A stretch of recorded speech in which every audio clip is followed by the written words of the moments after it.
Friends, welcome to new vision.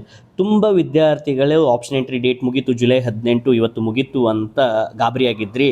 ಆದರೆ K ಎದವರು ಒಂದು ಒಳ್ಳೆ ಗುಡ್ ನ್ಯೂಸನ್ನು ಕೊಟ್ಟಿದ್ದಾರೆ, ಅದರ ನೋಟಿಫಿಕೇಷನನ್ನು ಕೊಟ್ಟಿದ್ದಾರೆ. C E T option entry ಮಾಡುತ್ತಿರುವ ಎಲ್ಲ ವಿದ್ಯಾರ್ಥಿಗಳಿಗೆ ಆಪ್ಷನ್ ಎಂಟ್ರಿ ಡೇಟನ್ನು ಎಕ್ಸ್ಟೆಂಡ್ ಮಾಡಿದ್ದಾರೆ. ಸೊ ಇವತ್ತಿನ ನೋಟಿಫಿಕೇಷನನ್ನು ಅವರು ಅಫಿಷಿಯಲ್ ವೆಬ್ಸೈಟಲ್ಲಿ ಹಾಕಿದ್ದಾರೆ, ಅದನ್ನು ನೀವು ನೋಡಬಹುದು. U G C E T, U G neat 2025 ಆಯ್ಕೆಯ ನಮೂದು ವಿಸ್ತರಿಸಲಾಗಿದೆ. ಪ್ರಕಟಣೆ 18 ಜುಲೈ ಅಂದರೆ ಇವತ್ತಿಂದು.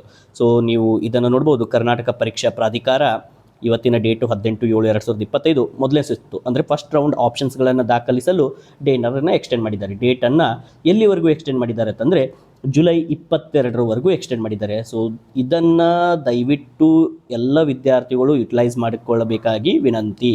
ಯಾಕಂದರೆ ಆಪ್ಷನ್ ಎಂಟ್ರಿ ಡೇಟು ಎಕ್ಸ್ಟೆಂಡ್ ಮಾಡಿದ್ದಾರೆ. ಇದರಿಂದ ನೀವು ಯಾವುದಾದ್ರೂ ಕಾಲೇಜ್ಗಳನ್ನು ಆಪ್ಷನ್ ಎಂಟ್ರಿಯಲ್ಲಿ ಮಿಸ್ ಮಾಡಿದರೆ ಅವುಗಳನ್ನು ನೀವು ಹಾಕಬಹುದು. ಆಪ್ಷನ್ ಎಂಟ್ರಿ ಪ್ರೊಸೆಸ್ ಏನಾದರೂ ನಿಮ್ಮದು ತಪ್ಪುಗಳಾಗಿದ್ದರೆ ಈಗಲೇ ನೀವು ಆಪ್ಷನ್ಸ್ಗಳನ್ನು ಲಾಗಿನ್ ಆಗಿ ನಿಮ್ಮ ಅಕಾರ್ಡಿಂಗ್ ಟು ನಿಮ್ಮ ಇಂಟ್ರೆಸ್ಟ್ ಪ್ರಕಾರ ಯಾವೆಲ್ಲ ಕಾಲೇಜಸ್ಗಳು ಆ್ಯಡ್ ಮಾಡಬೇಕು ಅಥವಾ ಮಿಸ್ ಆಗಿದೆಯೋ ಅದನ್ನೆಲ್ಲ ಚೆಕ್ ಮಾಡಿಕೊಂಡು ನೀವು ಚೇಂಜಸ್ಗಳನ್ನು ಮಾಡ್ಕೋಬೋದು.